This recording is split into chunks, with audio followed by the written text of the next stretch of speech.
Lalong mahirapan sila Olga at David na itumba itong si Tanggol lalo pat mas mayaman ito sa kanila ngayon at higit sa lahat mas makapangyarihan kumpara sa kanila. Unti-unti na nga naubos ang swerte ni David at Olga ngunit paparating naman sa kanila ang katotohanan na sila ay talo.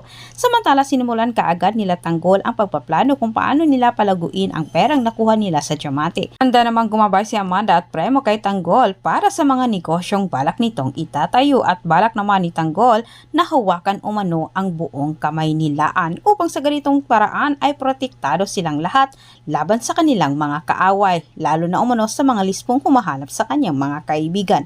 Dagdag pa ni Premo na mas ligtas umano para kay Tanggol kung itatago niya ang kanyang tunay na pangalan. Kinakailangan gumamit umano ni Tanggol ng ibang pangalan upang sa ganitong paraan ay hindi rin sila paghinalaan ni Facundo na sila ang tumangay sa Diamante.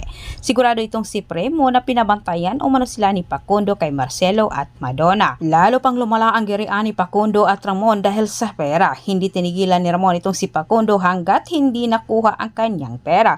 Humantong na ito sa pagbabanta. Uubusin umano ni Ramon ang lahat ng mga kabalyero. Samantala naisipan naman ni Facundo na ibenta umano ang kanyang pasugalan at ito din ang payo ni Marcelo sa kanya para maibalik umano niya kay Ramon ang pera. Samantala balak naman ni Tanggol na tapatan umano ang mga negosyo ni Ramon Alberto Preyas. Anya, sa ganitong paraan din ay unti-unti umano nilang hahakutin ang mga kasosyo ni Ramon para hindi mamalaya ni Ramon na sigalisan na umano ang mga kasosyo nito at bubulusok na lang bigla ang mga negosyo ni Ramon Montenegro.